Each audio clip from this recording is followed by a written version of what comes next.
বাংলাদেশের বাইরে পৃথিবীর বিভিন্ন প্রান্তে যেখান থেকে চ্যানেল আই দেখছেন আপনাদের সকলকে সাদর আমন্ত্রণ তৃতীয় মাত্রা দেখবার জন্য। প্রিয় দর্শক, তৃতীয় মাত্রা যাত্রা শুরু করেছিল 2003 সালের 17ই জুলাই। স্বচ্ছতা, জবাবদিহিতা, আইনের শাসন, গণতন্ত্রকে সুপ্রতিষ্ঠিত করা, সুশাসন নিশ্চিত করা, এইসব লক্ষ্য নিয়ে। সেই সঙ্গে ছিল আমাদের রাজনৈতিক দলগুলোর মধ্যে, বিশেষ করে রাজনৈতিক নেতৃবৃন্দের মধ্যে যে বৈরিতা, সহমর্মিতার অভাব, সেই জায়গায় পরমত সহিষ্ণুতা এবং সহমর্মিতা বৃদ্ধিও আমাদের একটি লক্ষ্য ছিল। 18 বছর পেরিয়ে আজকের এই পর্বের মধ্য দিয়ে তৃতীয় মাত্রা 19 বছরে পা দিচ্ছে। আমরা স্মরণ করতে চাই যে 2003 সালের 17ই জুলাই প্রথম দিন তৃতীয় মাত্রার প্রথম পর্বে যারা অংশ নিয়েছিলেন তাদের দুজনকে। সেদিন ছিলেন আমাদের সঙ্গে তৎকালীন আইন, বিচার ও সংসদ বিষয়ক মন্ত্রী ব্যারিস্টার মওদুদ আহমেদ, বাংলাদেশের একজন প্রথিতযশা রাজনীতিবিদ। তিনি এখন প্রয়াত, তাকে আমরা গভীর শ্রদ্ধার সঙ্গে স্মরণ করছি। আমাদের সঙ্গে সেদিন ছিলেন ব্যারিস্টার রুকনুদ্দিন মাহমুদ, তৎকালীন বাংলাদেশ সুপ্রিম কোর্ট বার অ্যাসোসিয়েশনের সভাপতি। তিনি এই মুহূর্তে দেশের বাইরে, তাকেও আমরা শ্রদ্ধার সঙ্গে স্মরণ করছি। এবং সেদিনই আসলে তৃতীয় মাত্রার ভাগ্যটা নির্ধারিত হয়ে যায় প্রথম পর্ব দিয়ে। তারপর থেকে আমাদের আর পেছনে তাকাতে হয়নি। এই দীর্ঘ যাত্রায় বহু জনকে, আমাদের বহু অতিথিকে আমরা হারিয়েছি। তারা বরণ করেছেন, তাদের প্রতি আমাদের শ্রদ্ধা, ভালোবাসা, কৃতজ্ঞতা। যারা অংশ নিয়েছেন বিভিন্ন সময় তাদের প্রতি আমাদের শ্রদ্ধা, ভালোবাসা, কৃতজ্ঞতা। যারা বিজ্ঞাপন দিয়ে আমাদেরকে সহায়তা করছেন তাদের প্রতি, এবং সেই সঙ্গে আমাদের অগণিত দর্শক শ্রোতা, টেলিভিশন চ্যানেল আইয়ের যারা কর্মকর্তা, কলাকুশলী, তাদের সকলের প্রতি যারা এই অনুষ্ঠান নির্মাণের সঙ্গে নানাভাবে যুক্ত আছেন, আমাদের কৃতজ্ঞতা এবং শ্রদ্ধা, ভালোবাসা। আজকের এই দিনটিতে তৃতীয় মাত্রার এই দীর্ঘ পথ চলায় তৃতীয় মাত্রা কী করতে পারলো, কতটা পথ দেখাতে পারলো, বাংলাদেশের জনগণের, মানুষের, দর্শকদের আকাঙ্ক্ষা কতটা পূরণ করতে পারলো, এবং তৃতীয় মাত্রা ভুল ত্রুটিগুলো কি ভবিষ্যতে কী করা উচিত সেগুলো, এবং সেই সঙ্গে বাংলাদেশের গণমাধ্যমের বর্তমান হাল চাল নিয়ে, এবং বাংলাদেশের গণমাধ্যমের কাছে মানুষের প্রত্যাশা কি। এক সংকটময় মুহূর্ত গোটা পৃথিবী অতিক্রম করছে, বাংলাদেশ অতিক্রম করছে, কোভিড কাল। এই কোভিড কালের মধ্যেও বাংলাদেশের সংবাদ মাধ্যমের ভূমিকা, সব মিলিয়ে এসব বিষয় নিয়ে আলোচনা করবার জন্য আমাদের সঙ্গে দুজন অতিথি যুক্ত হচ্ছেন ঢাকা থেকেই।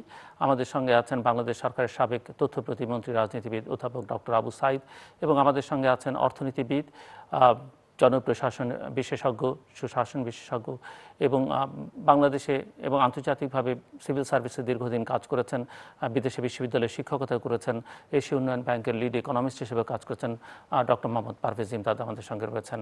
স্বাগত আপনাদের দুজনকেই তৃতীয় মাত্রায়। অধ্যাপক আবু সাইদ, আপনার কাছ থেকে শুনতে চাইব, যদিও তৃতীয় মাত্রা চ্যানেলের একটি অনুষ্ঠান, চ্যানেলের যাত্রা শুরু হয়েছিল যাদের হাত ধরে, আপনি তাদের মধ্যে অন্যতম, কারণ সেই কাগজটিতে আপনার স্বাক্ষর আছে।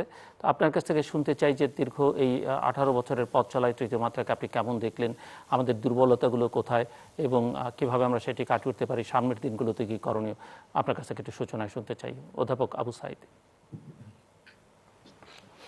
অনেক ধন্যবাদ আপনাকে, এবং আপনার মাধ্যমে তৃতীয় মাত্রার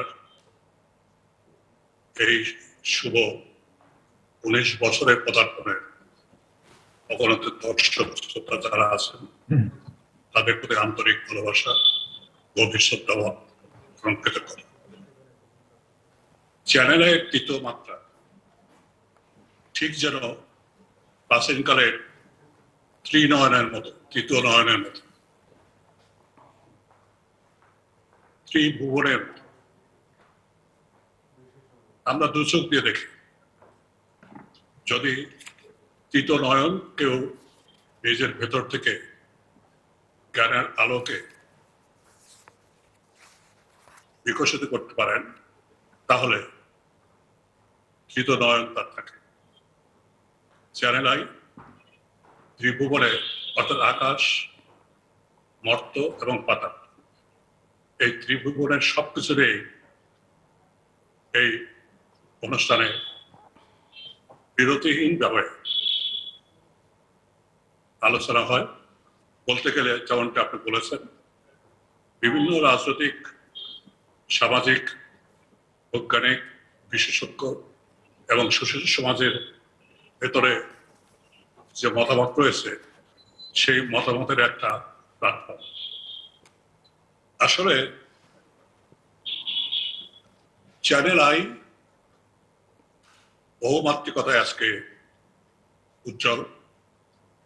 এটা তাদের এই গৌরব উজ্জ্বল অবস্থার সঙ্গে আমি নিজেকেও একান্তভাবে গৌরববোধ করি। এবং আর একটা কথা, সেটা হলো তৃতীয় মাত্রা। তৃতীয় মাত্রা যেমনটি আপনি বলেছেন, গণতন্ত্র প্রতিষ্ঠা, জবাবদিহিতা, স্বচ্ছতা, এগুলোর কথা জানা আছে, তেমনি মানুষের যে মৌলিক অধিকার, রাজনৈতিক গণতান্ত্রিক অধিকার, সে কথাগুলো কিন্তু আছে। অর্থাৎ অন্ন, বস্ত্র, শিক্ষা, স্বাস্থ্য, তার সাথে হচ্ছে কর্মসংস্থান। একই সাথে আমাদের রাষ্ট্রের যে 4 মূলনীতি আছে, সেই নীতিগুলোর প্রতি দৃঢ়নিষ্ঠ থেকে আপনারা দীর্ঘ পথ চলায় অনেক বাধা বিপত্তি অতিক্রম করে আজ এই পর্যায়ে এসছেন। আজকে 19-এর পা রাখার ব্যাপারে আমি সেজন্য অভিনন্দন জানাই। আমি মনে করি Channel i as a whole একটা বটবৃক্ষর মতো। এই বটবৃক্ষ যেমন অন্তজ পাখি, যারা বড় নয় এরকম পাখি, তাদের ঝড়, তুফান, বৃষ্টি, রোদ, এর ভিতর যাওয়ার আশ্রয়স্থল, এবং এই নানা ধরনের মানুষকে অঙ্গীকার করে, মতবাদকে অঙ্গীকার করে চ্যানেল আইয়ের তৃতীয় মাত্রা সব মানুষকে নিয়ে অগ্রসর হচ্ছে। সব মতের মানুষকে, সব নীতি ভিন্নতা থাকা সত্ত্বেও তারা চ্যানেলে এসে কথা বলছেন। এবং মত প্রকাশের ক্ষেত্রে চ্যানেল আইয়ের কর্তৃপক্ষ, বিশেষ করে আমাদের সামনে উপস্থিত সাহস সৈনিক, এবং আমি বলবো এই টক শোর মিডিয়া জগতে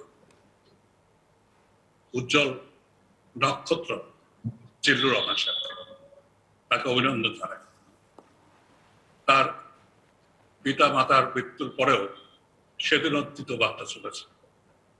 অর্থাৎ একজন বড় মাপের সহনশীল এবং তার সাথে ধারণ ক্ষমতা, মাতা আছেন এখনো, মা আছেন? আচ্ছা, মাতা, সরি, আমি দুঃখিত। না, সে যাই হোক, আমি দোয়া করি উনি আরো দীর্ঘজীবী পান, দীর্ঘ আয়ু পান, সে কামনা করে দোয়া করি। তার সাথে আমি বলবো যে চ্যানেল আই আজকে যেমনটা আমি বলি যে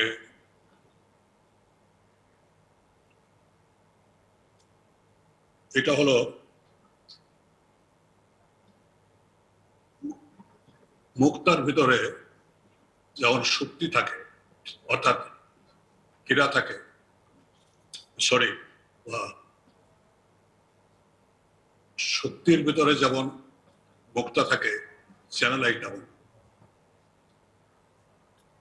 চ্যানেল আই তৃতীয় মাত্রা সেই বৈশিষ্ট্য ভূষিত। এবং আর একটা কথা বলতেই চাই, সেটা হলো যেমন কয়লার ভিতর থেকে হীরা, জীবনের প্রবাহমান ধারায় ঘাত প্রতিঘাত, প্রতিনিয়ত পার্থিব জীবনের সমস্যা সংকটপূর্ণ অবস্থার ভিতরেও চ্যানেল আই সেই ঘষে ঘষে তার অনুষ্ঠানকে আরো আলোকিত করেছে, অনুষ্ঠানকে আরো সুন্দর করেছে, অনুষ্ঠানকে আরো সুন্দর করার তাদের আকাঙ্ক্ষা আছে, প্রথমেই বলেছে। আমি ধন্যবাদ জানাই তাকে। আজকে গণতন্ত্রের কথা পরে আসি। আজকে যেহেতু মিডিয়া ব্যক্তিত্ব হিসাবে এই কোভিডের ভিতরে আপনার নিরন্তর ভাবে প্রতিদিনই অনুষ্ঠান করে চলেছেন, সেজন্য আমি মনে করি এই অনুষ্ঠানটির সমন্বয় হিসাবে জিল্লুর রহমান এবং তার সাথে সংশ্লিষ্ট যারা আছেন, তারা রাষ্ট্রীয়ভাবে সম্মানিত হওয়ার যোগ্য এবং যথার্থভাবে তাদের সম্মানিত করা উচিত। ধন্যবাদ। আপনাদের ভালোবাসাটাই যথেষ্ট, দর্শকদের ভালোবাসা। না, তারপরেও যে কথা থাকে মিডিয়ার, অর্থাৎ মিডিয়া কোন সাংবাদিক কিংবা সঞ্চালক তাদের কিন্তু বন্ধ নাই, এটা কিন্তু প্রচলিত একটা কথা। সাংবাদিকদের কোনো বন্ধ হয়, যারা সৎ, নিষ্ঠাবান এবং সত্য সন্ধানে তারা বিপদের ঝুঁকি নিয়েই কিন্তু অগ্রসর হয়। এই মিডিয়া জগতের এই জায়গাটা এসে তৃতীয় মাত্রা কিন্তু আমাদের একটা দৃষ্টান্ত। সেই দৃষ্টান্ত নিয়ে কিন্তু আমরা আলো যাত্রার পথ অন্বেষণ করব এবং সামনে এগিয়ে যাব। হ্যাঁ, মিডিয়ার সামনে অনেকগুলো প্রতিবন্ধকতা আছে, অনেকে আলাপ করবেন। আমার সাথে আজকে সহ আলোচক যিনি আছেন, তিনি জ্ঞানী বিশ্ববিদ্যালয়ের শিক্ষক, সেই হিসাবে তিনি এর উপর আলোকপাত করতে পারবেন। কিন্তু আমি মনে করি যে ডিজিটাল সিকিউরিটি অ্যাক্ট যেটা আছে, এটা মিডিয়ার উপরে একটা বড় বাধা, মত প্রকাশের ক্ষেত্রেও একটা বড় বাধা। সবসময় একটা আতঙ্কের ভিতরে, সবসময় একটা ভয়ের ভিতরে থাকতে হয়। যেমন এ কথা আমার স্মরণে আছে যে সামরিক শাসন জারির পরে ফরমান দিয়ে বলা হয়েছিল আকারে ইঙ্গিতে, চলনে বলনে, ভাব এবং ভঙ্গিতে, চিহ্নে যদি সামরিক প্রশাসক কিংবা সামরিক ফরমান সম্পর্কে, সামরিক শাসক সম্পর্কে কোনো প্রকাশ করা হয়, মত প্রকাশ করা হয় কিংবা এই ধরনের আচরণের ভিতরে আনা হয়, তার যাবজ্জীবন কারাদণ্ড। আজকে এই ডিজিটাল সিকিউরিটি অ্যাক্ট যেটা আছে, এটা হলো আধুনিককালের স্বৈরতান্ত্রিক মনোভাবের এবং গণতান্ত্রিক মনোভাবের ঊর্ধ্বে একটা স্বৈরতান্ত্রিক মনোভাবের একটা আইন বলতে পারে, বিধি বলতে পারে এটা। কারণ আমরা দেখি যে শুধু ডিজিটাল অ্যাক্টে 198টা কেস হয়েছে এবং তাতে 450 ব্যক্তি তাদের বিরুদ্ধে মামলা হয়েছে। এর ভিতরে সাংবাদিকরা ছিল কম করে 72। এটা একটা হিসাব, অর্থাৎ প্রতিনিয়ত সাংবাদিকদের যে বাধার সম্মুখীন হচ্ছেন, এটা তার প্রভাব। প্রফেসর আবু সাইদ, আপনি যদি এই পর্যায়ে একটু শেষ করেন, আমি ডক্টর পারভেজ ইমদাদের কাছে যাব, ওনার কাছ থেকে শুনে আসবো। জি বলুন আপনি।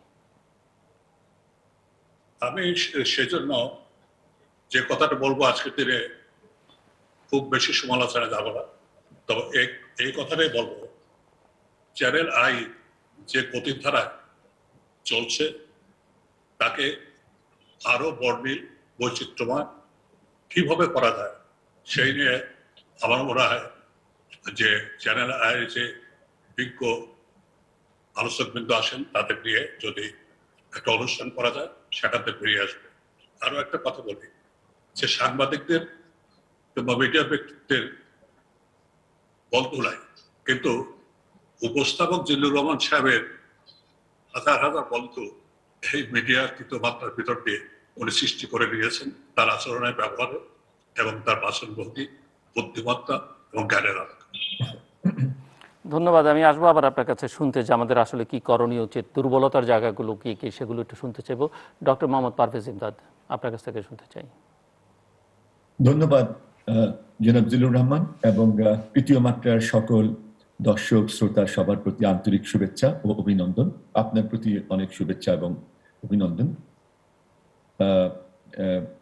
আমি প্রথমে যে কথাটি বলতে চাচ্ছি জিল্লুর সাহেব, যে উইলিয়াম ওয়ার্ডসওয়ার্থ ইংরেজ কবির একটি কবিতায় উনি বলেছিলেন মাইন্ডস আই।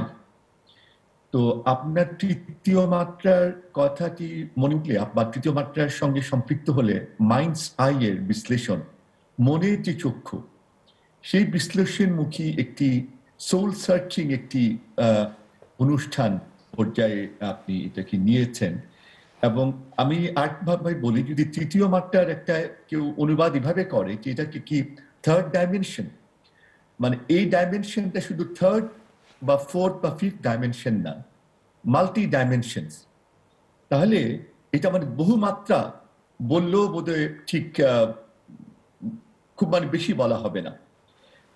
আপনি প্রথমে যেটা বলেছেন যে উদ্দেশ্য নিয়ে আপনি তৃতীয় মাত্রা শুরু করেছিলেন, আপনারা মুক্ত চিন্তা, গণতন্ত্র, আইনের শাসন, আজকে 19 বছরের প্রান্তে দাঁড়িয়ে অধ্যাপক আবু সাইদ খুব সুন্দর করে বলেছেন, এবং আমি ওনার সঙ্গে যোগ করতে চাচ্ছি যে তৃতীয় মাত্রা এখন একটা সার্টেন পয়েন্টে এখনো অ্যাসেসমেন্ট, এটা তো একটা চলমান। আমরা আশা করি বহু বহু অনেক বছর আপনার অনুষ্ঠান চলবে। এখন আজকে যে এটাকে অ্যাসেস করব, এই পর্যায়ে আমি যেটা মনে করি যে আপনাদের উদ্দেশ্য অনেকাংশে প্রত্যাশা পূরণে, দেশবাসীর প্রত্যাশা পূরণে আপনার অনুষ্ঠান তৃতীয় মাত্রা অবদান রাখতে সক্ষম হয়েছে। এখানে আমি উল্লেখ করবো আমাদের সাংবিধানিক অঙ্গীকার এবং অধিকার, মুক্ত চিন্তা, গণতন্ত্রের বিকাশ এবং উন্নয়নের ক্ষেত্রে, মানুষের কল্যাণের ক্ষেত্রে মত প্রকাশ, বিশ্লেষণ অত্যন্ত গুরুত্বপূর্ণ ভূমিকা রাখে। সেখানে তৃতীয় মাত্রার কতগুলি বিশেষ দিক যেটা আমাকে এবং আমার মতো অনেকে আমাদের সবাইকে আকৃষ্ট করেছে, সেটি হচ্ছে, একটি হচ্ছে ডাইভার্সিটি অফ দ্য টপিকস, বিষয়ের বহুমাত্রিক দিক এবং একটা ডাইভার্স রেঞ্জ। আপনি বিভিন্ন বিষয়ের উপরে বিশ্লেষণ আপনার তৃতীয় মাত্রায় হয়েছে। আরেকটা হচ্ছে যে বিশ্লেষণমুখী, অর্থনৈতিক, সামাজিক, রাজনৈতিক, আমাদের দেশ সংক্রান্ত, আন্তর্জাতিক বিষয় সংক্রান্ত, আঞ্চলিক বিষয় সংক্রান্ত বিভিন্ন সময়ে এমন কোনো দিক নাই যে আপনার তৃতীয় মাত্রায় আলোচিত বা বিশ্লেষণমুখী আলোচনা হয় নাই। আরেকটা হচ্ছে যে একটি বিশেষ দিক এই প্রোগ্রামটার হচ্ছে যে এটা যে সামারি করা হয় প্রথমে এবং শেষে, এটি সত্যি একটি খুব প্রশংসার যোগ্য। কারণ এই আলোচনাটা যখন হচ্ছে তখন এটি মূল বিষয়টিকে অনুধাবন করে এবং বিশ্লেষণ করে অল্প কথায় এটিকে সারসংক্ষেপ হিসেবে সবার সামনে উপস্থাপিত করা, এটা আরেকটি দিক। আরেকটা হচ্ছে যে আমি যে একটু আগে অধ্যাপক সাইদ সাহেব বললেন কোভিড-19 এর, আমি একটি এক্সাম্পল দিচ্ছি যে বিভিন্ন সময়ে জাতির বিভিন্ন প্রয়োজনে বিভিন্ন সময়ে বিভিন্ন বিষয়ে আপনার অনুষ্ঠানে উপস্থাপনা এসছে। কোভিড-19 এর বিষয়টি আমি উল্লেখ করতে চাচ্ছি এই জন্য, গত বছর প্রায় 9 মাস থেকে 1 বছর আপনি আপনার এই অনুষ্ঠানে দেশি এবং আন্তর্জাতিক আলোচক, বিশ্লেষকদেরকে নিয়ে কোভিড-19 এর উপর যে বিশ্লেষণমুখী আলোচনা এবং জ্ঞানগর্ভ বিশ্লেষণ আলোচনা হয়েছে, আমার জানা মতে, আমার যদি ভুল না হয়ে থাকে, আমি এশিয়ার কোন টিভি চ্যানেলকে এই মানের বিশ্লেষণ করতে আমার চোখে পড়ে নাই। এখন অন্য কেউ হয়তো দেখেছেন, আমি অনেকদিন বিদেশে ছিলাম এবং আমি দেখে আমার চোখে পড়ে নাই যে এই রকমের, এবং এটা আমি মানে গর্বিত যে আমাদের বাংলাদেশের, আমাদের দেশের একটি আলোচনা অনুষ্ঠান আজকের, যেখানে সারা ওয়ার্ল্ড একটি মানে ক্রাইসিসের মধ্যে আছে, সেই ক্রাইসিসের একটি যথার্থ বিশ্লেষণ এবং অনেককে নিয়ে আলোচক, দেশের এবং দেশের বাইরে যারা আলোচক সবাইকে নিয়ে এটা অনুষ্ঠানটি আছে। এখানে ইনফরমেশন এবং নলেজ ডিসেমিনেশন, তথ্য বিশ্লেষণ এবং অ্যাওয়ারনেস সৃষ্টি করায়, মানুষের সচেতনতা, মানুষের চিন্তার মাত্রাকে আরো বিকশিত, প্রসারিত করার উদ্যোগ এই অনুষ্ঠানের মাধ্যমে হয়েছে।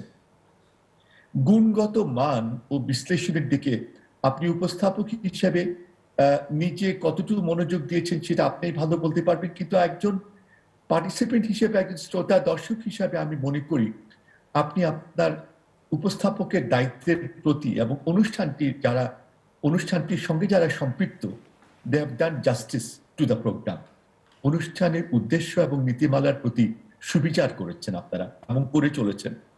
শেষে আমি যেটা বলতে চাই, আমি কয়েকটা আলোচনায় বলেছি যে গণতন্ত্রের একটি উল্লেখযোগ্য দিক হচ্ছে নাগরিকের সম্পৃক্ততা, সিটিজেন্স এঙ্গেজমেন্ট, কনসালটেটিভ প্রসেস। এটির মাধ্যমে গণতন্ত্র এবং মানুষের মত প্রকাশ অনেকটা সুপ্রসারিত হয়, সম্প্রসারিত হয় এবং সফল হয়। এই ক্ষেত্রে তৃতীয় মাত্রা আমার মনে হয় জনগণের সিটিজেন্স পার্টিসিপেশন অ্যান্ড এঙ্গেজমেন্ট এবং স্টেক হোল্ডার পার্টিসিপেশন যেটা আমরা বলি, এই সম্পৃক্ততা, আমি জানি না যে যখন আপনারা শুরু করেন এটি আপনাদের উদ্দেশ্যের মধ্যে ছিল কিনা, কিন্তু খুব সফলভাবে আপনারা জনগণের সম্পৃক্ততা এবং নাগরিকের মত বিভিন্ন বিষয়ের মধ্যে তুলে ধরার একটি অসাধারণ এবং সুন্দর দৃষ্টান্ত স্থাপন করেছেন।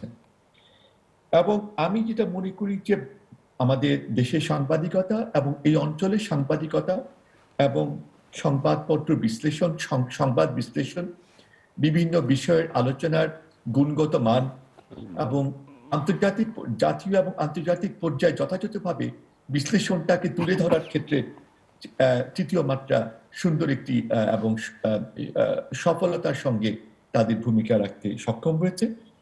এবং আমি আশা করব যে ভবিষ্যতে অবশ্যই এই ধারা অব্যাহত থাকবে। এমনি দুর্বলতার জায়গা যেগুলো সংশোধন করা উচিত বা আপনার কোনো পরামর্শ আছে কিনা doctor Parvez Imdad? Thank you Jilus সাহেব, অ্যাকচুয়ালি এটি একটি ইম্পর্টেন্ট দিক আপনি বলেছেন। আমি আরো আরেকটা আলোচনা আপনাকে দেখছি, আপনি কিন্তু দুর্বলতার দিকটা আপনি সবসময় মানে খুঁজে বেড়ান। এটা আপনার একটা আমি মানে এই অনুষ্ঠান যারা করেন, এটা একটা very good thing that you try to how can you improve মানে বেটার। আমার মনে হয় আমাদের সব ক্ষেত্রে এই জিনিসটা চিন্তা করলে ভালো যে আমি কি করে ভালোর তো কোনো there is no end to it, শেষ নেই। এবং ইট ইজ ইয়েটা আমি যেটাকে একটা ইয়েতে বলেছিলাম মুভিং টার্গেট থাকলে হয় কি এটা ভালো হয় সবার জন্য এবং এটা অনুষ্ঠানের জন্য ভালো হয়। আমি মনে করি যে আমি যদি বলি যে না আপনি একদম অনুষ্ঠানে রিচ 100% অফ ইটস এক্সিলেন্স, এটা ঠিক হবে না বলা। এই যে এই চিন্তাটা আপনি করছেন আরো কি করে ভালো করা যায়, এটাই একটি প্রমাণ যে এটিকে আরো ভালো করে এগিয়ে নিবার চিন্তা, চেতনা এবং উদ্দেশ্য এবং চেষ্টা আপনার সার্বক্ষণিকভাবে আছে। তো এই ক্ষেত্রে অনেক জ্ঞানী গুণী অনেক সম্মানিত বিশ্লেষক আছেন, তারা আমার চেয়ে ভালো ইয়ে করতে পারবেন, বলতে পারবেন। আপনি নিজে একজন সফল উপস্থাপক হিসেবে বলতে পারবেন। আমি যেটা মনে করি মাই হাম্বল ওয়ে দ্যাট যে প্রসেসে এতে কি করে আরো পার্টিসিপেশন আরো বাড়ানো যায়। যেমন ওভার দ্য ইয়ার্স জিলুস সাহেব একটা জিনিস হয়েছে তৃতীয় মাত্রায়, অনেককে কিন্তু আপনি সামনে নিয়ে এসছেন, অনেক অনেক বেশ ভালো এক্সপার্ট প্রফেশনালস এবং নাগরিক যারা বিভিন্ন বিষয়ে মত দিয়েছেন, তারা হয়তো তৃতীয় মাত্রায় না আসলে নিজেদের এক্সপোজারটা হতো না। এটা আরেকটা দিক করেছেন যে সমাজকে জ্ঞানের কাছাকাছি এবং নাগরিকদের জ্ঞান এবং সমাজের কাছাকাছি নিয়ে এসেছেন, আরো বিকশিত একটি পর্যায়ে নিয়ে গেছে। এটি অব্যাহত রাখা হচ্ছে ইমপ্রুভমেন্টের আরেকটি উপায়। দ্বিতীয় হচ্ছে আমি মনে করি যে অবশ্যই ইউ আর দ্য বেটার জাজেস, ওভার দ্য ইয়ার্স মানুষের বিভিন্ন ইস্যু এবং যেই সমস্যাগুলো সমাধান করলে নাগরিকদের আরো সুযোগ সুবিধা এবং কল্যাণ হবে, আরো দেশের আরো ভালো হবে, সেটা আপনারা করছেন। সেটিকে বিভিন্ন ডাইমেনশনে আরো প্রসারিত করা এবং স্থানীয় পর্যায়ে মাঝে মাঝে লোকাল লেভেলে কিছু অনুষ্ঠান করলে, কখনো ধরেন মাসে 2-3টা অনুষ্ঠান যদি আপনারা ঢাকার বাইরে গিয়েও মানে করেন, তাহলে আপনাদের মানে চিন্তার, চেষ্টার এবং কর্মপরিধি মাত্রা আরো সুপ্রসারিত হবে। আমি একটা ছোট্ট প্রশ্ন করে প্রফেসর আবু সাইদের কাছে যাব। আপনি বহুমাত্রিকতার কথা বলেছেন এবং তৃতীয় মাত্রা শুরুই হয়েছে প্রধানত রাজনীতি নির্ভর একটি অনুষ্ঠান হিসেবে। মানুষও তৃতীয় মাত্রাকে সেভাবেই দেখতে চায়, সেভাবেই পছন্দ করে, যদিও আমরা এর মধ্যে নানা বিষয় আলোচনার মধ্যে নিয়ে এসেছি। আপনি একজন অর্থনীতিবিদ, অর্থনীতির আলোচনার ক্ষেত্রে তৃতীয় মাত্রাকে আপনি কেমন দেখলেন এই পর্যন্ত? আপনি নিজেও অংশ নিয়েছেন, আরও অন্যান্যদেরকে আপনি দেখেছেন অংশ নিতে। সব অর্থনীতির জন্য যে প্রয়োজনীয় বাংলাদেশের ক্ষেত্রে যে প্রয়োজনটা, সেটা কতটা মেটাতে পারলো তৃতীয় মাত্রা বলে আপনি মনে করেন? জিলুস সাহেব, আমাদের বাংলাদেশের জাতীয় স্বার্থ সংক্রান্ত বিভিন্ন বিষয়ে আপনাদের সাধ্যমতো আপনারা উপস্থাপন সুন্দরভাবে মানে যতটুকু to the very best of your abilities উপস্থাপন করার চেষ্টা করেছেন এবং সম্মানিত বিশ্লেষক, আলোচক তাদের যথাযথ অবদান রেখেছেন আপনার মাধ্যমে, এই উপস্থাপনার মাধ্যমে। তার মধ্যে অর্থনৈতিক দিক একটি উল্লেখযোগ্য দিক এবং আমি একদম sincerely I can tell that অর্থনৈতিক আলোচনা, বিশ্লেষণ, বাজেট থেকে শুরু করে জাতীয় অর্থনৈতিক কি ইস্যুস, চ্যালেঞ্জেস, উন্নয়নের ধারা, দেশকে সামনে এগিয়ে নিয়ে যাওয়ার চেষ্টা, বিভিন্ন ডাইমেনশন উন্নয়নের আপনার অনুষ্ঠানে এসছে এবং অত্যন্ত পেশাগত, গুণগত মানের অনেক উন্নত এবং অনেক মুক্ত মনের আলোচনা হয়েছে। জি, ধন্যবাদ। আমি আসবো আবার আপনার কাছে। অধ্যাপক আবু সাইদ, একটু দুর্বলতা কোথায় কোথায় আমাদের সংশোধন দরকার, আপনি কি দেখতে চান আমাদের কাছ থেকে, কি প্রত্যাশা করেন, সেই সব বিষয়গুলো একটু শুনতে চাই। দেখুন, আমি একটা বিষয় মনে করে দিতে চাই যে ঢাকার বাইরে অনেকগুলো অনুষ্ঠান তৃতীয়বার তার মাধ্যমে অনুষ্ঠিত হয়েছে। আপনি ছিলেন আমাদের একটি অনুষ্ঠানে, অন্তত যে সিরাজগঞ্জে করেছিলাম আমরা। কামারখন্দে সম্ভবত। যাই হোক, সেজন্য বাইরের থেকে সাধারণ মানুষের অংশগ্রহণের ভিত্তিতে অনুষ্ঠান যে করা যায় তারও দ্বিতীয় মাত্রা পথ দেখেছে। এটাকে আরো বেশি করতে গেলে যে ধরনের ফিনান্সিয়াল সাপোর্ট দরকার সেটার অভাব আছে কিনা আমি জানি না, তবে আমার মনে হয় সেই ধরনের ঘাটতি রয়ে গেছে। সে যাই হোক, দ্বিতীয় মাত্রার এই যে প্রতিনিয়ত আপনি বলেন আমাদের কোথায় কোথায় দোষ আছে, ত্রুটি আছে, তার থেকে উন্নত করা যায়, এটা হলো একটা মানুষের, একটা ব্যক্তির, একটা প্রতিষ্ঠানের প্রাণ সূত্র, অর্থাৎ আত্মজিজ্ঞাসা।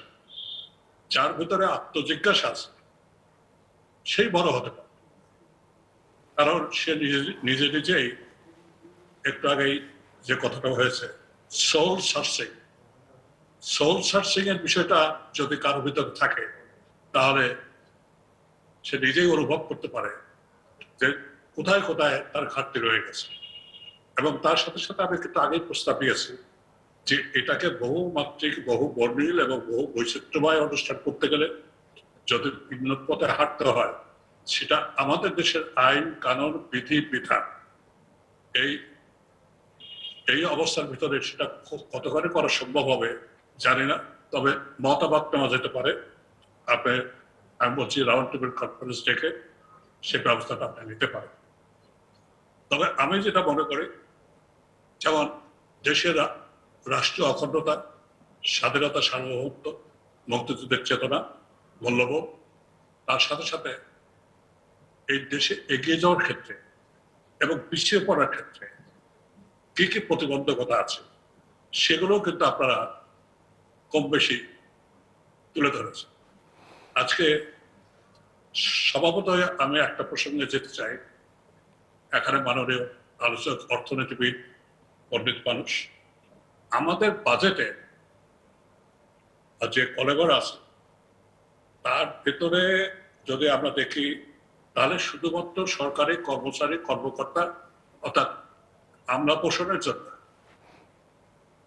16% ব্যয় হয়, অর্থাৎ 1,60,000 কোটি টাকা, তারও বেশি তাদের পিছনে ব্যয় হয়। তাহলে 6,03,000 কোটি টাকার বাজেটে 1,60,000 কোটি টাকা যদি শুধু আমলা দোসরা ব্যয় হয়, তাহলে 17 কোটি মানুষের জন্য আমরা কি দিতে পারছি? এই এক নম্বর প্রশ্ন আমার মনে হয়। এগুলো খুব তীক্ষ্ণভাবে, শানিতভাবে যারা অর্থনীতিবিদ আছে, সমাজবিদ আছে, যারা চিন্তা করেন, তাদের ডেকে আলোচনা করা আমার মনে হয় রাষ্ট্রপক্ষ কর্তব্য। এবং তৃতীয় মাত্রাতে এগুলো হচ্ছে, এগুলোকে আরো বেশি সুন্দরভাবে এবং বৈচিত্র্যময় করে বিভিন্ন অ্যাঙ্গেলে, বিভিন্ন ডাইমেনশনে এগুলো উপস্থাপন করা দরকার। এখন যে বিষয়টা আছে, তৃতীয় মাত্রা যেমন অনুষ্ঠান হয়, এই অনুষ্ঠানের ভিতরে যে মাত্রাটি পেয়েছে এই জায়গায় কিন্তু সবকিছু নান্দন। এর সাথে কখনো কখনো আমি লক্ষ্য করি যে বিদেশের টিভিগুলোতে লক্ষ্য করি তারা ছোট্ট একটা চলন, কেবল লাইন বা সঙ্গীতের একটা ভাব প্রভাবান দিয়ে এসে অনুষ্ঠানটাকে আরো মধুময় এবং জীবন্ত করে তোলে। তৃতীয় মাত্রায় এটা সম্ভব হবে না, কত হলেও হতে পারে। সে যাই হোক, সে যে কথা আমি বলতে চাচ্ছি, সে আজকে বাংলাদেশের গণতন্ত্রের সবচেয়ে বড় বিপদ হলো এই যে রাজনীতিবিদদের হাতে রাজনীতি। এটাও আপনি তুলে এনেছেন। কারণ আমাদের পররাষ্ট্রমন্ত্রী উনি বলেছেন যে দুর্নীতি যে হয়েছে এবং টাকা পাচার যে হয়, উনি বলেছেন কানাডায় উনি স্ব উদ্যোগে অনুসন্ধান করে দেখেছেন যে বেগমপাড়ায় 28 জনের ভিতরে 4 জন বাদে আর সবই হলো আমলা এবং আমলাদের সঙ্গে সংশ্লিষ্ট পুঁজি এবং বিদেশে রপ্তানি করে এই ধরেছে। এবং পার্লামেন্টে দেখা যায় 61% যারা এসছেন তারা কিন্তু একটা গোষ্ঠী যারা সংখ্যা অত্যন্ত অল্প, তার প্রতিনিধিত্ব করে। তাহলে এখানে জনমানুষ কিভাবে অগ্রসর হবে? যেমনটি উনি বলেছেন, জনগণের অংশগ্রহণ, নাগরিকদের অংশগ্রহণ। নাগরিকদের অংশগ্রহণ কিভাবে হবে? পার্লামেন্ট হলো আমাদের মূল আলোচনাটা, মূল সমস্যা সংকট এবং ভবিষ্যৎ পথ নির্দেশক। সেই জায়গাটা যখন খর্ব করা হয় এবং সেই জায়গাটা যখন অবরত আলোচনা বাধাগুলো থাকে এবং সেখানে আলোচনা বিশদভাবে অনুপস্থিত থাকে, সেই জায়গাটা জনমত প্রতিফলিত হয়। এবং জনমত প্রতিফলিত করতে গেলে যে বিষয়টা সবচেয়ে দরকার, সেটা হলো জনগণের প্রতিনিধিত্বশীল এক পার্লামেন্ট হওয়া দরকার, যেটা আমাদের দেশে ঘাটতি রয়েছে। এবং এখন তো বলতে গেলে যেভাবে জনগণের অধিকার, বিশেষ করে ভোটাধিকার প্রয়োগ করা হয়, সেটা বলতে গেলে ভোটাধিকার নয়, এটা অন্যভাবে ক্ষমতা কর্তৃত্ববাদী একটা প্রতিষ্ঠানে রাষ্ট্র বলতে গেলে জনগণের প্রতিপক্ষ হিসেবে দাঁড়িয়ে গেছে। রাষ্ট্র বলতে আমি বোঝাচ্ছি সংবিধানের ধারা অনুসারে সংসদ, সরকার, তার সাথে সাথে বিচার বিভাগ এবং তার সাথে সাথে যে প্রতিষ্ঠানগুলো সাংবিধানিকভাবে আছে সেগুলো মিলিয়ে বিধিবদ্ধভাবে যে প্রতিষ্ঠানগুলো আছে সেগুলো মিলে রাষ্ট্র। এখন রাষ্ট্র যদি কর্তৃত্ববাদী হয়ে এবং তার সাথে সাথে জনগণের উপর চেপে বসে তাদের প্রজাতন্ত্রের কর্মচারীদের দিয়ে, সেই রাষ্ট্রের জবাবদিহিতে কি করে আসবে? আমি অবাক হয়েছি, ব্যথিত হয়েছে, বেদনা আপ্লুত হয়েছে যে প্রধানমন্ত্রীর অফিস কার্যালয় থেকে যে প্রোগ্রামটা দেওয়া হয়েছে, সেই প্রোগ্রামে দেখা গেল সেখানেও দুর্নীতি। তাহলে আমরা দাঁড়াবো কোথায়? যেটা 96 সালের পরপরই আশ্রয়ণ প্রকল্প, একটি ঘর একটি বাড়ি নেওয়া হয়েছিল, তার অবস্থাটা কি? প্রধানমন্ত্রীর কার্যালয় থেকে এটা হলে তাহলে মনিটরিং হয় নাই, কারণ এখন কমিটি করা হচ্ছে, আগে কেন মনিটরিং করা হয়নি? এ প্রশ্ন তো নাগরিকরা করতেই পারে। কারণ সরকার মানে যেমনটি বঙ্গবন্ধু বলেছে, ওই কৃষকের টাকা, ওই শ্রমিকের টাকা, ওই সাধারণ মানুষের টাকা রাষ্ট্র চলে, কর্মচারীদের বেতন হয়, তারা গাড়ি চলে, সব চলে। আর একটা বিষয় আমার কাছে খুব প্রিয় দেয়, সেটা হলো এই জাতীয় আয় বলেন, প্রবৃদ্ধি বলেন, অর্থনীতিবিদ আছেন, ওনার কাছে আমি জানতে চাই, সেখানে একবারে 101% আমলাদের তাদের বেতন, ভাতা, পেনশন এসব বাড়িয়ে দেওয়া 101 কেন? হ্যাঁ, বেতন ভাতা এগুলো বাড়িয়ে দিলে অবশ্যই নির্বিঘ্নভাবে, নিশ্চিন্ত ভাবে এবং দুশ্চিন্তাগ্রস্ত না হয়ে সরকারি কর্মচারীরা কাজ করবে, এটাই দিতে হবে। কিন্তু আজকে বাংলাদেশের যে অবস্থা, সেখানে শুধু এই কাজ করবে প্রজাতন্ত্রের কর্মচারী হিসেবে নয়, তারা জনগণের প্রভু হয়ে বসেছে। যেমন আমার জেলায় পাবনাতে, সেখানে এমপিদের করণীয় কিছু নেই এই প্রতিবারের ভিতরে, এবং উপজেলা চেয়ারম্যান আছে, উপজেলা চেয়ারম্যানের করণীয় কিছু নেই, তারা কোনো কমিটি থাকে না। ইউনিয়ন পরিষদে যে কমিটিগুলো হয়, সেই কমিটিগুলো কিন্তু সঠিকভাবে সব জায়গায় কাজ করছে তারা, কোনো কোনো জায়গায় কোনো কোনো উপজেলায় সঠিকভাবে কাজ করছে, এটা আমি খোঁজ খবর রাখি, সেজন্য বলতে পারছি। কিন্তু অধিকাংশ জায়গায় সেই কাজটা হচ্ছে না। তাহলে কি বুঝবো আমরা? বঙ্গবন্ধু তো আমাদের জেলা গভর্নর করেছিলেন, মানে রাজনৈতিক কর্তৃত্ব শাসনতান্ত্রিক ভাবে, আইনিক ভাবে, বিধানের বলে জনগণের কাছে জবাবদিহি করবে এবং জনগণের যাতে উপকার হয় যেতে হবে। যেমন জনগণের কাছে ভোটের জন্য যেতে হয়, ভোটের জন্য গেলেই জনগণ জিজ্ঞেস করবে 5 বছর কি করেছে, আজকে সেই জবাব দিতে টাকা নেবে। এইসব নিয়ে মিলে নিয়েই গণতন্ত্রের কথা এই অনুষ্ঠানে অনেকবার আলোচিত হয়েছে, আলোচিত হচ্ছে এবং আলোচিত হবে। কারণ গণতন্ত্রের বিষয়টা কোনোদিন শেষ হওয়ার বিষয়, প্রতিনিয়ত পরিবর্তন হচ্ছে, প্রতিনিয়ত এটার পরিবর্তনশীল জগতে নানা ধরনের নিয়ম নীতি, নানা ধরনের বাধ্যবাধকতা, নানা কিছু নিয়ন্ত্রণের ভিতরে অবাধ গণতন্ত্রে হয় না। একটা কথা আমি শুধু বলি, সেটা বলে আমি জানি যে সময় আমার জন্য প্রায় শেষ হয়ে আসছে, সেটা হলো আমার স্বাধীন দেশ এই বাংলাদেশ, 30 লক্ষ লোক শহীদ হয়ে আমরা বাংলাদেশ নির্মাণ প্রতিষ্ঠিত করেছি। আমরা স্বাধীন, আমরা কারো অধীন না, এইভাবে দেশ পরিচালনা করা উচিত। কিন্তু নাগরিক হিসাবে আমরা স্বাধীন কতটুকু, এটা কিন্তু নাগরিকরা নিজেরাই চিন্তা করে। আমরা কতটুকু স্বাধীনতা পেতে পারি কিংবা নিজের ভিতরে এই জ্ঞান এবং মাত্রা থাকা দরকার। আমরা আমাদের নিজেদের অধীন, আমার বিবেকের অধীনে আছে, আমি সমাজের অধীনে আছি, আমি রাষ্ট্রের অধীনে আছি, এবং যা কিছু মঙ্গলময়, যা কিছু ভালো, তার অধীনে আমরা কাজ করি। আমরা স্বাধীন এই অর্থে আমরা স্বেচ্ছাচারিত, আমরা কর্তৃত্ববাদী হব। আমরা যা কিছু তাই কিছু করব, এটা স্বাধীনতা নয়, স্বেচ্ছাচারিত। সেজন্য দ্বিতীয় মাত্রার যে আজকে কথা বলার স্বাধীনতা, এই কথা বলার ভিতর যে আরো অবাধ করে দেওয়া হয়, কোন রকম ডিজিটাল অ্যাক্ট কিংবা এ ধরনের পাবিতে না থাকে, আমার মনে হয় এটা আরো বেশি সুন্দর হবে, হৃদয়গ্রাহী হবে, আলোচনা আরো বেশি প্রাণবন্ত হবে, জীবন্ত হবে। সেই জন্য আমি যেটা মনে করি সেটা হলো এই প্রতিটি মানুষ এখানে যে আসে, তারা জ্ঞানী গুণী, সমাজের প্রতিনিধিত্ব করেন, রাষ্ট্রের প্রতিনিধিত্ব করেন, তার সাথে সাথে ব্যবসায় ধনিক শ্রেণীর সবাই প্রতিনিধিত্ব করেন এই অনুষ্ঠানে। এবং এই অনুষ্ঠানে এসে তারা যে মতামত দেন, তার ভিতর থেকে কিন্তু জাতীয় এক ঐক্যমতের ধারা সৃষ্টি হয়েছে।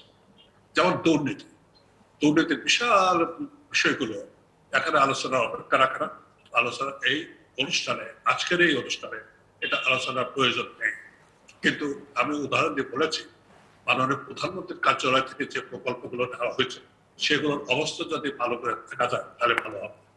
আপনি বলেছেন যে ত্রুটি কোথায়, ত্রুটি যেগুলো আছে সেগুলো রাষ্ট্রীয় অনুশাসনের ভিতরে বিদ্যমান। এটা আপনার আমার বিষয় না। সেই ত্রুটিগুলো উত্তীর্ণ হওয়ার জন্য, অতিক্রম করা হওয়ার জন্য যে সামাজিক আন্দোলন দরকার, যে গণ আন্দোলন হওয়া দরকার, যে শিল্পী, সাহিত্যিক, কবি, সামাজিক আন্দোলন, সাংস্কৃতিক আন্দোলন হওয়া দরকার, সেটা অনুপস্থিত আছে। তার রিফ্লেকশন কিন্তু আপনার এই অনুষ্ঠানে আছে এবং থাকবে। এখানে পক্ষ বিপক্ষ সবই থাকবে। তারপরে যেটা বড় হবে সেটা হলো সত্য বেরিয়ে আসছে কিনা, যেটা আপনি বলে থাকেন। অনেক ধন্যবাদ ডক্টর মোহাম্মদ পারভেজ ইমদাদ।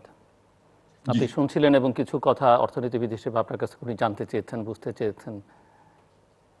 জি, জিলু সাহেব, আপনার তৃতীয় মাত্রা সম্পর্কে বলতে যে আমার এখানে আব্রাহাম লিঙ্কনের একটি উদ্ধৃতি মনে করছি। উনি যখন দ্বিতীয় টার্মে রাষ্ট্রপতি নির্বাচিত হলেন 1864 সনে, একটা কথা বলেছিলেন উনি ওনার স্পিচে, tell me not only where I am right, please tell me where I am wrong, focus on things that should be done and ought to be done if you want me to succeed.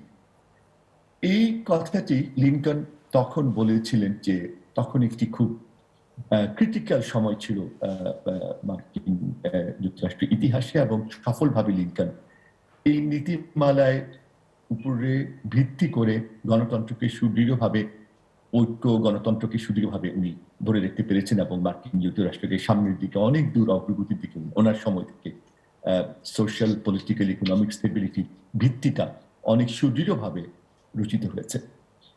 আমি এখানে যে বলতে চাচ্ছি জিলু সাহেব, যে সেটা হচ্ছে যে একটা ইফেক্টিভ কমিউনিকেশনের ক্ষেত্রে যদি গ্যাপ থাকে, এটি কিন্তু সামগ্রিকভাবে সামাজিক উন্নয়ন, অর্থনৈতিক উন্নয়নের প্রতি একটি বাধা হয়ে দাঁড়ায়। কমিউনিকেশন ইফেক্টিভ করাটা একটা বড় চ্যালেঞ্জ, ইটস নট ইজি। মানে কমিউনিকেশনটাকে যথাযথভাবে সবার কাছে বোধগম্য, গ্রহণযোগ্য এবং একটি সুন্দরভাবে এটিকে বিশ্লেষণ করে এটি সবার মতামত আনা, এটা কিন্তু যুগ যুগ ধরে চ্যালেঞ্জ হিসেবে রয়ে গেছে। এবং জন ভলটেয়ারের একটি এই ব্যাপারে কথা আছে, lack of effective communication scares me, it leads to barriers for democracy. তো ভলটেয়ারও তার আশঙ্কা প্রকাশ করেছেন যদি কমিউনিকেশন ইফেক্টিভ না হয়, তাহলে অনেক কিছু মানুষের অধিকার বা মানে গণতান্ত্রিক সিস্টেম যদি মানে পরিপূর্ণতা পেতে চায় বা অনেক দূর সামনের দিকে যেতে চায়, কমিউনিকেশন ইফেক্টিভ হতে হবে। একটা জিনিস তৃতীয় মাত্রায় আমি লক্ষ্য করেছি, এবং অনেকেই হয়তো লক্ষ্য করেছেন, যে আলোচনার মধ্যে একটি ইফেক্টিভিটি, কার্যকারিতা, একটি শুধু বিশ্লেষণমুখী নয়, একটি সরল এবং আন্তরিক ইচ্ছা ছিল অনুষ্ঠানটির মধ্যে আছে, যে ইফেক্টিভ কমিউনিকেশন, বিভিন্ন পক্ষের মধ্যে, বিভিন্ন স্টেক হোল্ডারের মধ্যে সংযোগ, আলোচনার মাধ্যমে সবার মতামত নিয়ে এবং একটি যথাযথ উন্নত মানের কমিউনিকেশন আনা। আর এর একটি কোনো ফাইনাল পয়েন্ট নাই যে whether you have achieved 100% communication or not, কিন্তু আমার মতে তৃতীয় মাত্রা একটি উদাহরণ সৃষ্টি করেছে ইফেক্টিভ কমিউনিকেশন বিল্ড আপের জন্য। এবং আমি তো বলতে পারি যে সবচেয়ে সফল যে কটি উদ্যোগ আছে যে আমি দেখেছি, তার মধ্যে তৃতীয় মাত্রা ইফেক্টিভ কমিউনিকেশনের ক্ষেত্রে অত্যন্ত গুরুত্বপূর্ণ ভূমিকা রেখেছেন। এখানে আমি একটি কথা বলতে চাচ্ছি, যে আমাদের ন্যাশনাল ইন্টারেস্টে, জাতীয় স্বার্থে বিভিন্ন বিষয়গুলোকে উপস্থাপন করা। আমি তিনটে এক্সাম্পল দিতে চাই। কোভিডের কথা একটু আগে বললাম, শ্রদ্ধেয় অধ্যাপক আবু সাইদ সাহেবও বললেন।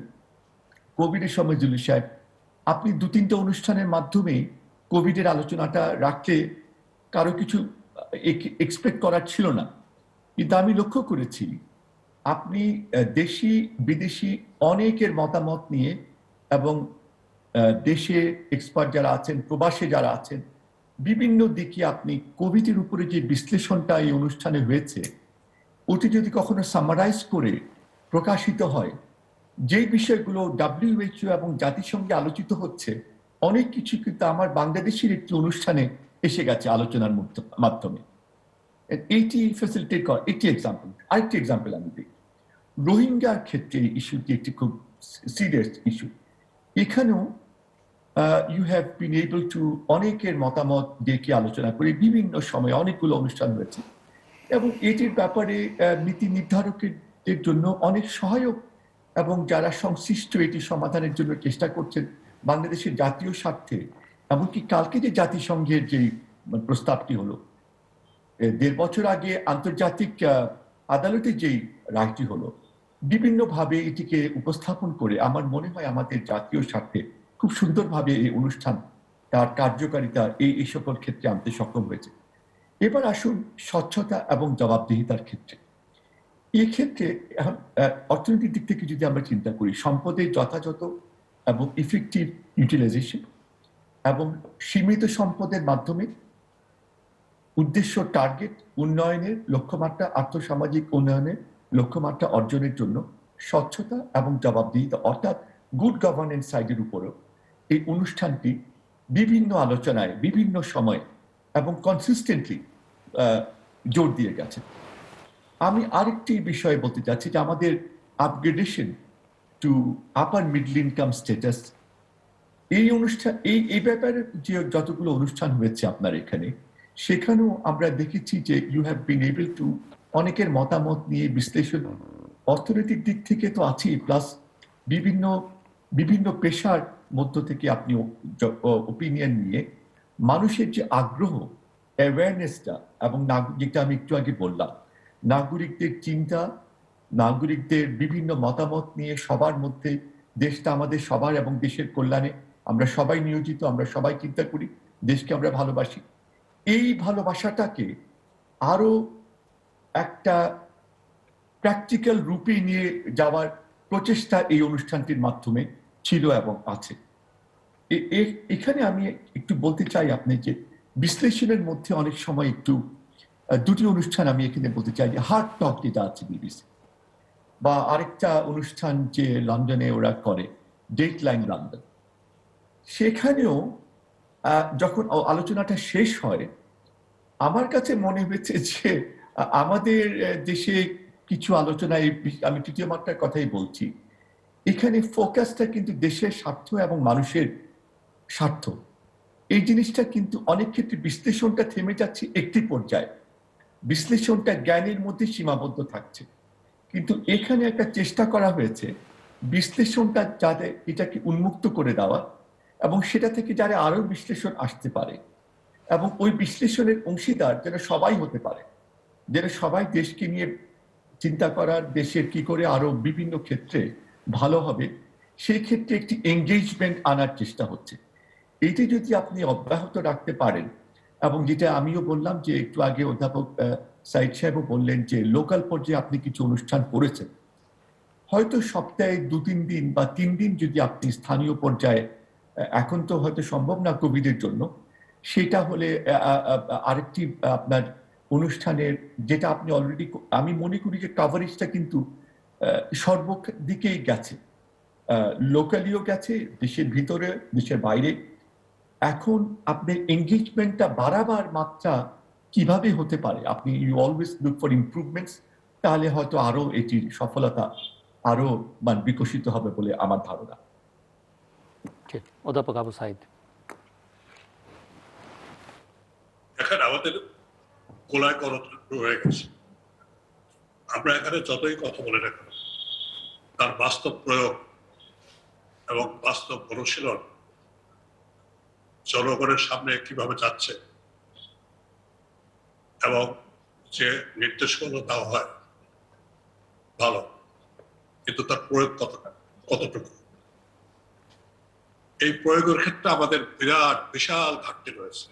এই প্রয়োগের মাঝখানে রয়েছে বিশাল দুর্নীতি, অদক্ষতা, অযোগ্যতা অনেক। এই জায়গাটা স্বচ্ছতা, জবাবদিহিতার কথা যে বললেন, কে কার কাছে জবাবদিহি করবে, সেই জবাবদিহিতার জায়গাটাই তো না। জনগণের জবাবদিহিতার জায়গা একমাত্র হলো পার্লামেন্ট। কারণ জনগণ পার্লামেন্টে যাদের পাঠান একটা স্বপ্ন, আকাঙ্ক্ষা এবং তাদের গুড গভর্নেন্স কথা আপনি যে বললেন, সুশাসনের জন্য এবং তাদের মঙ্গলের জন্য এই প্রতিনিধিরা কাজ করবে, সেই জায়গাটা তো ঘাটতি রয়েছে। যার জন্য রাষ্ট্রের মৌলিক ক্ষেত্রে যদি ঘাটতি থাকে, সেই জায়গাটা সবচেয়ে বড় অসুবিধা হলো এই যে, যেমন প্লেটো বলেন, দার্শনিক, তিনি বলেন, পরিষ্কার লিখেছেন, তিনি বলেছেন জনগণ যেখানে সরাসরি কিংবা জনগণের অংশগ্রহণ যেখানে যে রাষ্ট্র হয় না, সেই রাষ্ট্র অবশ্যই কর্তৃত্ববাদী এবং স্বৈরতান্ত্রিক। বর্তমান অবস্থায় আমরা কি বলবো? আমরা কোনো ডগমায় যেতে চাচ্ছি না। এই কোভিডের সময় আমি মনে করি যে কোভিড থেকে উত্তরণের জন্য, কোভিডের এই লকডাউনের সময়, ঈদের আগে প্রায় 4 কোটি লোককে আজকে আর্থিক সরাসরি সহযোগিতা করা দরকার, নগদ টাকা। তাহলে এত টাকা পাবো কোথায়? রাষ্ট্রই এই টাকাটা পাবে কোথায়? দেখেন, যাদের বাইরে 1-1.5 লক্ষ টাকার উপরে, তাদের বাড়তি টাকা আপনি রাষ্ট্র থেকে পূরণ করা হবে অঙ্গীকার করে আপনি কিস্তি করেন এবং বাড়তি টাকাটা রাষ্ট্রীয় কোষাগারে নিয়ে আসে। এই একটা বিষয়। আর একটা বিষয় বলি, অনেকগুলো প্রকল্প চলছে, হাজার হাজার কোটি টাকা, লক্ষ কোটি টাকা। এই প্রকল্প আমাদের কতটুকু আকাঙ্ক্ষা, চিন্তা এবং চেতনার সাথে এবং ভবিষ্যতের জন্য কতটুকু প্রয়োজনে রাখবে, সে বিষয়টা কিন্তু আমাদের ভেবে দেখা দরকার। আমি শুধুমাত্র একটা উদাহরণ দেব, বাকিগুলো আমার শ্রদ্ধ আলোচক উনি বলবেন আশা করি। তবে আমি একটা উদাহরণ, আমাদের হাতে খুব বেশি সময় নেই, খুব ছোট্ট করে বলতে হবে অধ্যাপক আবু সাঈদ। ছোট করে বলছি, সেটা রূপপুর আণবিক প্রকল্পকে। এই রূপপুর আণবিক প্রকল্প 2000 মেগাওয়াট বিদ্যুতের জন্য লক্ষ কোটি টাকার প্রজেক্ট নেওয়া হয়েছে। এর সে বিশ্লেষকরা বলেছেন, এর সে কম খরচে 2000 মেগাওয়াট বিদ্যুৎ পাওয়া যেতে পারে। তার উদাহরণ কিন্তু বাংলাদেশ আছে, এবং বাংলাদেশ সৌরশক্তি ব্যবহার করে আরো কম দামে বিদ্যুৎ দেওয়া যেতে পারে। আমি ওদিকে যাব না, আমি শুধু বলবো যে চ্যানেল আই সবকিছু নিয়ে, প্রথমে আমি বলছি ত্রিনয়ন এবং ত্রিভুবন, এই সব কিছু নিয়েই আলোচনা করেছে। অর্থাৎ স্যাটেলাইট নিয়ে, বঙ্গবন্ধু স্যাটেলাইট নিয়ে কতখানি উপযোগী হয়েছে সেটা ভাবতে হবে। জাতি রাষ্ট্রের পিতা বঙ্গবন্ধু শেখ মুজিব তার নামের সাথে সংশ্লিষ্ট সেগুলো আরো কিভাবে উন্নত করা যায় জি সেটা দেখতে হবে।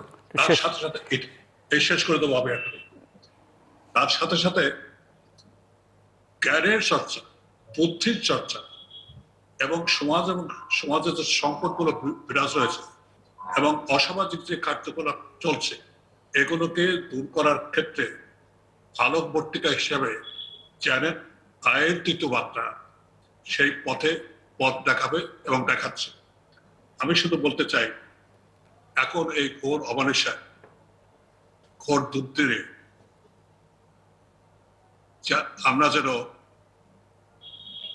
চোখ থাকিতে অন্ধ না হয়ে বসে থাকি, জ্ঞানের আলো নিয়ে আমরা এগিয়ে যেতে চাই এবং সেই আলোকবর্তিকা হিসাবে চ্যানেল আয়ের তৃতীয় মাত্রা জাতিকে পথ দেখাবে সহমর্মিতার ভিত্তিতে, পরবর্তী সহিষ্ণুতার ভিতরে, সুশাসনের ভিতরে, গণতন্ত্র প্রতিষ্ঠার ক্ষেত্রে এবং জনগণের কল্যাণের ক্ষেত্রে, মঙ্গলের ক্ষেত্রে।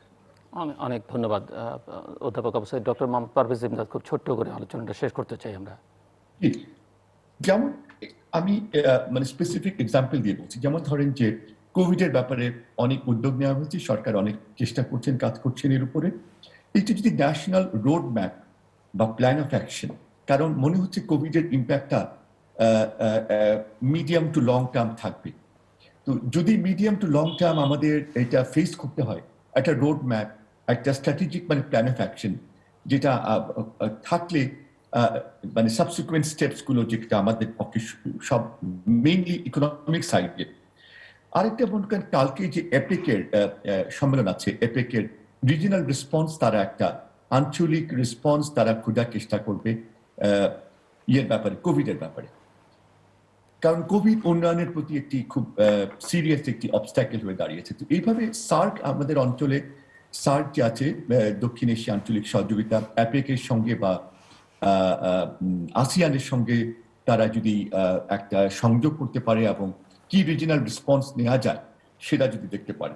আর অন্যভাবে একটা বলা যায় যে আমাদের পার্সপেক্টিভ প্ল্যানে যেটি ইকোনমিক ডাইভার্সিফিকেশনের কথা ওখানে উল্লেখ করা আছে এবং কৌশল নীতিমালার উল্লেখ করা আছে, প্রোগ্রামের কথা উল্লেখ করা আছে, 8-5 ইয়ার প্ল্যানে আছে লং টার্ম গ্রোথ অ্যাচিভের কথা। এই বিষয়গুলো বিভিন্ন সময় আপনার এখানে আলোচনা হয়েছে এবং এইটি আমার মনে হয় বিভিন্ন সময় বিশ্লেষণ যদি অব্যাহত থাকে তাহলে এই ব্যাপারে তথ্য বিশ্লেষণ, অনুশীলন এবং অনেকটা মতামত আরো গ্রহণ করা সম্ভব হবে এবং এই প্রোগ্রামের উদ্দেশ্যটাকে আরো অনেকটা সহায়ক, অনেকটা সাহায্য করবে এবং উদ্দেশ্য অর্জনে সহায়তা আনবে।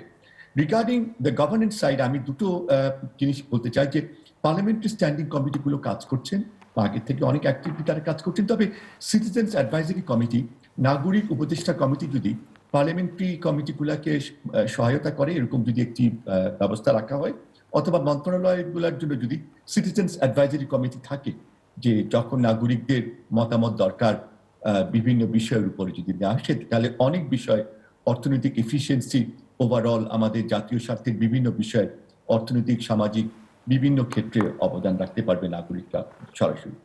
লাস্টে আমি মনে করি ডেমোক্রেসির একটি উল্লেখযোগ্য দিক হচ্ছে আপার হাউস, এবং এখন হয়তো অতীতে দরকার ছিল না, তাই কিন্তু এখন আমাদের ভবিষ্যতের দিকে চিন্তা করলে একটি উপদেষ্টা রোল, অ্যাডভাইজারি রোল হিসাবে মূল সংসদ তো আছে আমাদের সংবিধানে, এবং সংবিধানটাকে আরো কার্যকরীভাবে সংবিধানের উদ্দেশ্যকে আমাদের গণতান্ত্রিক আশা আকাঙ্ক্ষাকে আরো সফলভাবে এস্টাবলিশ করার জন্য একটি আপার হাউস যেটি সংসদকে অ্যাডভাইজারি সাপোর্ট দেবে, এই ব্যাপারে সকলে, সংশ্লিষ্ট সকলে চিন্তা ভাবনা করতে পারেন। আপনার এবং তৃতীয় মাত্রার সঙ্গে যারা সংশ্লিষ্ট সকলকে আমি আবার আন্তরিক ধন্যবাদ জানাচ্ছি, কৃতজ্ঞতা জানাচ্ছি আপনাদের ঐকান্তিক চেষ্টা, আপনাদের চেষ্টার জন্য, কার্যক্রমের জন্য। এবং আমরা আশা করব যে ইনশাআল্লাহ সামনের দিকে আপনারা এভাবে এবং আরো আপনাদের চেষ্টা আরো আপনারা অব্যাহত রাখবেন এবং চেষ্টাকে আরো সম্প্রসারিত করবেন। আপনাদের সফলতা কামনা করছি। অনেক অনেক ধন্যবাদ ডক্টর মোহাম্মদ পারভেজ ইমদাদ এবং অধ্যাপক ডক্টর আবু সাঈদ আমাদের সঙ্গে আজকের এই আলোচনায় যুক্ত হওয়ার জন্য। দর্শক, কথা হচ্ছিল তৃতীয় মাত্রার 19 বছরের পদার্পণ উপলক্ষে। 18 বছর আগে আমরা যে বিষয়গুলো নিয়ে আলোচনা শুরু করেছিলাম, যে অঙ্গীকার ব্যক্ত করেছিলাম, সেই স্বচ্ছতার কথা, জবাবদিহিতার কথা, আইনের শাসনের কথা, গণতন্ত্রের কথা, সুশাসনের কথা, দুর্নীতির কথা, নির্বাচনের কথা, গণতন্ত্রকে প্রাতিষ্ঠানিক রূপ দেবার কথা, সেই একই প্রসঙ্গগুলো আজকেও কিন্তু আমার অতিথিরা ঘুরে ফিরে আলোচনার মধ্যে নিয়ে আসলেন। অর্থাৎ বোঝা গেছে যে অঙ্গীকার পূরণের কথা বলি আর যে দায়িত্ব পালনের কথা বলি, সেটা আমরা যথাযথভাবে করতে এখনও পারিনি। তবে অভিজ্ঞতা আমাদের অনেক হয়েছে 18 বছরে, নিঃসন্দেহে। সেই অভিজ্ঞতাকে ধারণ করে আমরা সামনের দিনগুলোতে আরও আমাদের যা করণীয় সেটি করতে চাই, এবং অবশ্যই সেটিতে আপনাদের অংশগ্রহণ, আপনাদের সহায়তা, আপনাদের সমর্থন আমাদের দরকার পড়বে। আপনারা আমাদের সঙ্গে থাকবেন এবং আমরা আমাদের সীমিত পরিসরে যতটুকু দায়িত্ব পালন করবার সেটি করবার চেষ্টা করব। আপনাদের সবার প্রতি অনেক কৃতজ্ঞতা, ধন্যবাদ এবং শুভকামনা।